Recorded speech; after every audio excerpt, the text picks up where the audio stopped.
Unlock this door. Have you lost your mind? They're probably saying that on the other side of this thick door, but I can't hear them, and frankly, I don't need their forgiveness. Facing the three flustered fools on the other side, I waved with a smile and said, "Let's go. Wonder if you can make it back safely. Good luck." My name is Leah, a 30-year-old officer worker. I'm a newlywed, married for just a year with no kids yet. Back when I was single, my hobby was taking day trips using the train on my days off. Friends would ask, "Don't you get lonely traveling alone?" But I found it surprisingly pleasant to move at my own pace without a fixed schedule. There's a bit of loneliness, but the fun outweighs it. I have a favorite travel magazine, and sometimes I plan trips based on it. As I went about my days, I noticed something. Hug, isn't that the same guy I saw last week? It seemed coincidental, but after the third time, I might have thought it was fate if I were romantic. Instead, I just felt a bit scared, but it turned out he felt the same. Sorry if I'm mistaken, but didn't we meet last week and the week before at completely different places? He approached me with a slightly scared look. Wait, do you think I'm following you? To clear up the misunderstanding, I opened my travel magazine and confidently said, "I'm just traveling based on this magazine." Surprised, he responded, "Me too," and opened the same magazine, smiling happily. That's how I met my husband, Henry. He turned out to be a really interesting guy. Being cautious by nature, I always end up carrying a lot of stuff, but he said, "I always travel light so I can move easily. Nowadays, with cashless payments, you hardly need cash. A mobile phone is enough." He laughed joyfully. Talking with someone with such different values was very stimulating. We hit it off, discussing our favorite travel destinations and exchanged contacts.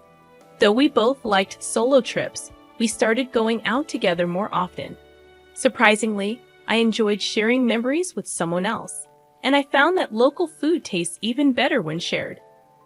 One day, after about 6 months, Henry asked me to go out. I didn't feel bad at all. In fact, I felt the same way and remember being very happy. We decided to get married 6 months into our relationship. I thought our happy newlywed life was just beginning, but my expectations quickly shattered due to Henry's parents, Jack and Aaliyah. Their house is about a 30-minute drive from ours. They are still in their 50s, with Aaliyah working part-time, and both of them are employed. Initially, they used to visit our house, but lately, we've managed to maintain a reasonable distance. However, an incident occurred that disrupted this balance. "Hey, Henry, let's go here on our next day off." I agree. Sounds good. Our post-marriage tradition of many trips to tourist spots continued as usual. Minimalist Henry recently reduced his belongings to just a mobile phone, even entrusting his wallet to me. It feels so light. "I don't look like someone who's about to go out at all, do I?" he said with a contented smile. I thought to myself, at least carry your own wallet. But it wasn't really a bother. It was an ordinary conversation, but that day was different. "Oh, by the way, Dad and Mom's wedding anniversary is coming up soon. How about we invite my parents on our next trip?" Henry's sudden suggestion made me tense up. Of course, there was a reason for that, but I couldn't just say no. So I responded, "Yeah, that sounds good. We haven't seen Aaliyah and Jack recently anyway." Unaware of my slightly strained face, Henry didn't notice a thing. The next day, they were really looking forward to it. When I called, he told me, "I guess I have to give it my best shot." So I steeled myself. Honestly, I'm not comfortable around my parents-in-law. They're not bad people, we're just not a good fit. I'm more on the reserved side, not fond of noisy places, and this applies to people too. Talking to high-energy people can be mentally exhausting for me. Speaking of my parents-in-law, they are incredibly cheerful. When I first met them, their exuberance overwhelmed me. "Nice to meet you. I'm Henry's mom, and I'm the dad," they announced loudly, like comedians, making me stiffen up involuntarily. That time, the four of us, including Henry and his parents, went out to eat, and they chose the restaurant. I wondered if it's their favorite place. But when we got there, it was an all-you-can-eat buffet. Meeting their son's girlfriend for the first time at such a casual place made me laugh. We're so nervous today. We haven't eaten anything since morning, Alia, who didn't seem nervous at all, said cheerfully to me. That's right, that's right. Plus, we have to get our money's worth. The true reason for skipping breakfast was quickly revealed by Jack. Their loud voices attracted quiet laughter from nearby tables. Embarrassed by then and wanting to go home, looking sideways, thinking Henry must feel the same, I was surprised to find he wasn't there. He had gone to get food. Not to be outdone, the parents-in-law also got up, piling their plates with food. Are they planning to hibernate after eating so much? Can I really become part of this family? I managed only a forced smile at their overwhelming presence. I barely ate that day, nervous as I was, feeling uncertain about the future with Henry. I was touched when they said at parting, "What a wonderful girlfriend Henry has. He may be awkward, but please take care of Henry from now on, Leah." I was simply happy to hear that. I loved him too, and I thought the parents-in-law weren't bad at heart.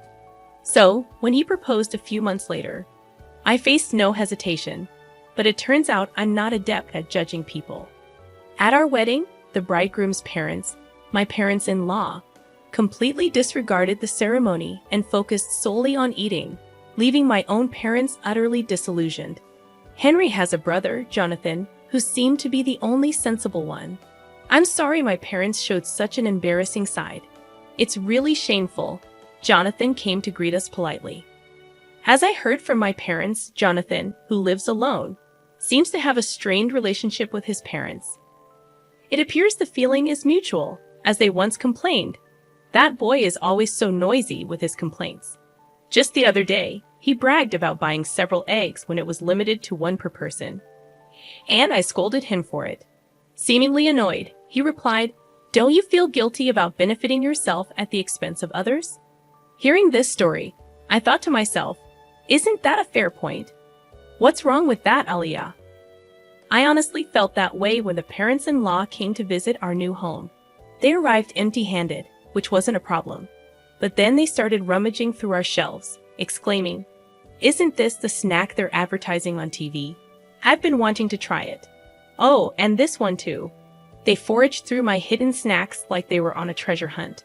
Even though I bought those snacks, Henry, without any malice, said, "If you want them, take them home. That's fine, right, Leah?" I wanted to smack him right then and there. All I could do was respond with a forced smile. I had a suspicion, but it was clear now. The parents-in-law were moochers. "I want this. I want that. Give me, give me." In the early days of our marriage, they came over every week, sensing an opportunity, and I was almost driven to neurosis. Hey, don't you think there's something off about Alia and Jack? They're kind of annoying. My anger exploded, and I ended up fighting with Henry. Despite how angry I was, Henry looked puzzled and said, "No, not really. Is it that strange? They've been like that since I was a kid. Don't worry about it," he said, patting my shoulder lightly, which made me furious. "Are you kidding me? If this keeps up, I'll divorce you. Just do whatever you want." My raised voice seemed to alarm Henry, and he quickly put an end to the parents-in-law's invasions. I don't know what Henry said to them, but since then, we've been living peacefully. However, the thought of traveling with the parents-in-law naturally made me anxious on the day of the trip. I was taken aback to see them waiting. "It's been a while, Lee. I heard you've been busy with work. Must be tough." Alia spoke to me, but I was far from calm. The reason lay in the appearance of the parents-in-law. Alia and Jack, where's your luggage?" Looking closely, Alia and Jack had brought nothing with them, even for a day trip. Isn't it normal to bring at least a bag? We wanted to be ready to move quickly, and I have a sore shoulder. Their response echoed something I'd heard before, and it was baffling. The rest of the trip went as badly as I feared. It was soon revealed that the parents-in-law had forgotten their wallets. Feigning ignorance, they said, "That's strange, isn't it?" Watching them play dumb, I thought, maybe it's better to just call off this trip or even cancel it. Yeah, Unfortunately, my feelings weren't understood, Henry, looking exasperated, said again. My folks have always been like this. I'll cover for them, but make sure they pay me back. It seemed the trip would continue as the parents-in-law laughed and apologized. All I felt was disgust. Even after we arrived at our destination, the parents-in-law's rudeness didn't stop. They complained to the store staff. Isn't there any free tasting? Wow, stingy, huh? When I, feeling thirsty, bought a drink and hadn't even taken a sip yet, Alia said, "Can I have a sip of that?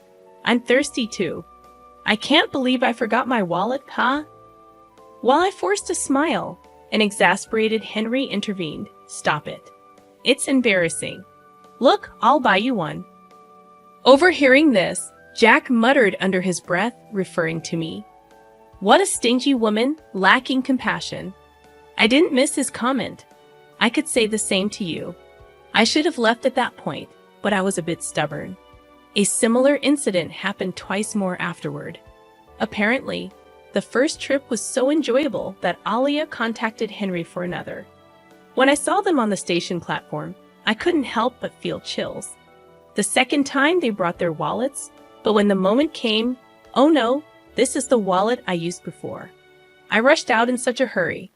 Their obvious lie was something only Henry would believe. And on the third trip, they forgot their wallets again. By then, it was clear it was a deliberate act. Alia, excuse me, but did you deliberately forget your wallet? You never intended to pay, did you?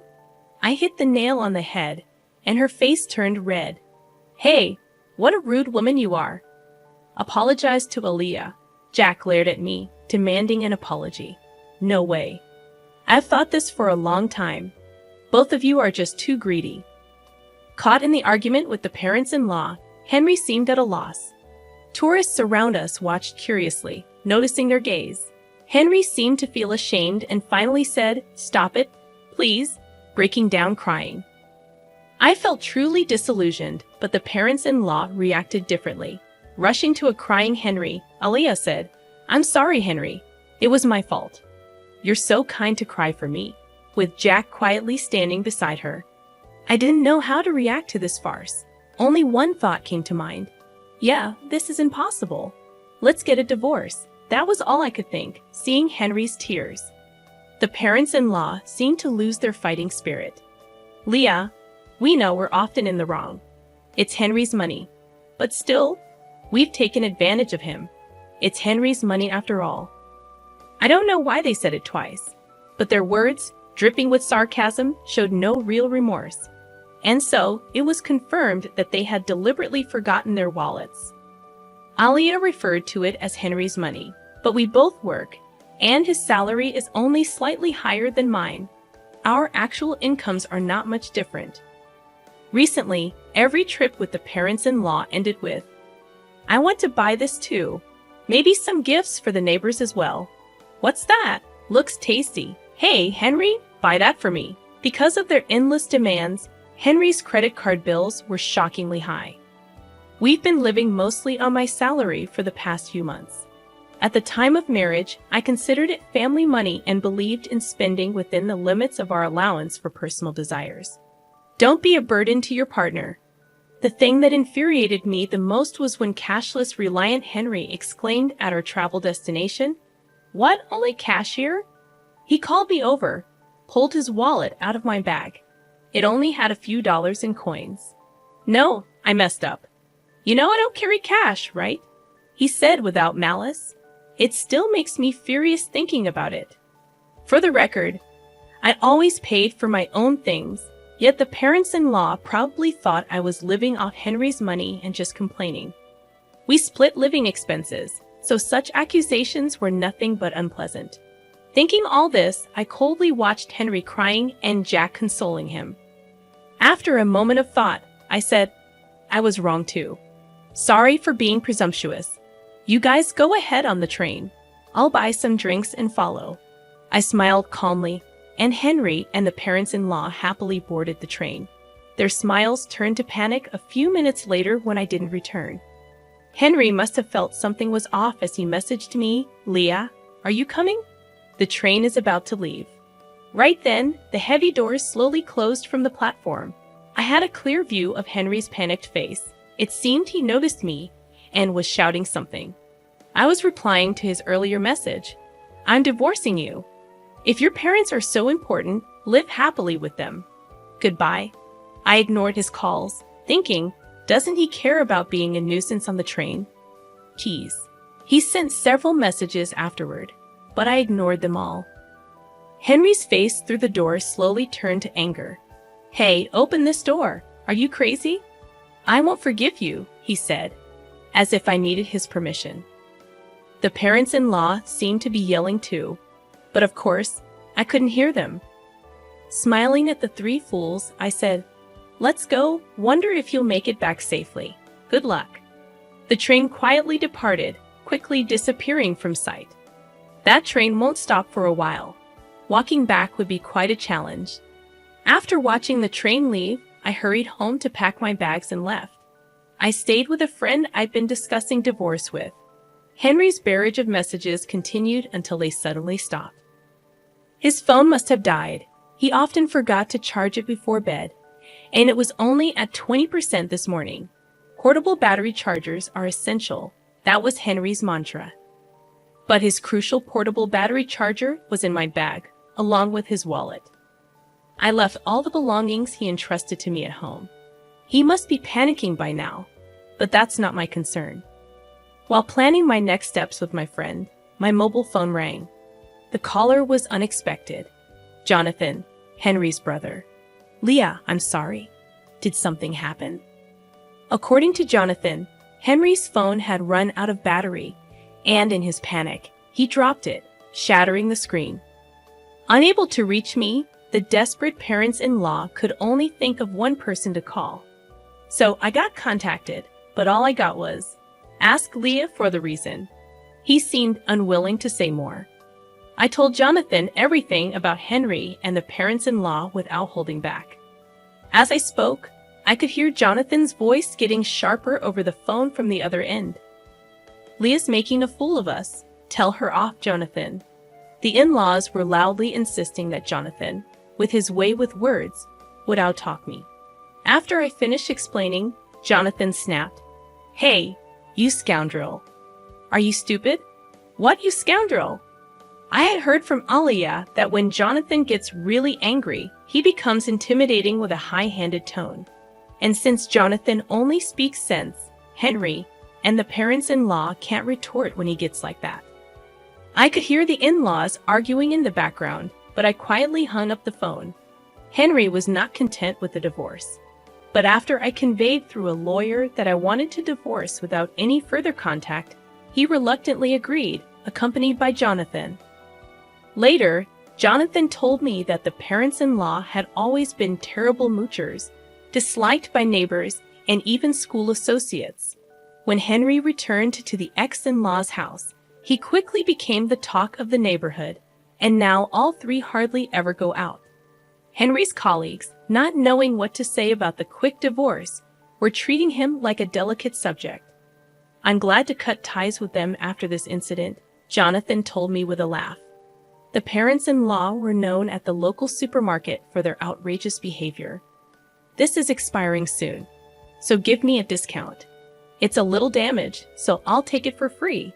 Jonathan expressed his long-standing embarrassment and disdain for his parents' behavior. Recently, Henry has been seen joining them, reflecting their blood connection. It turned out the parents-in-law were both gambling addicts, often skimping on food expenses, which explained their constant hunger and lack of money. When asked about the reason for my divorce, I can only say it was a difference in values. If anyone can tolerate such behavior, they must be incredibly broad-minded. It was just too much for me. I've continued working and even started a side job as a web writer after my travel blog caught a publisher's attention.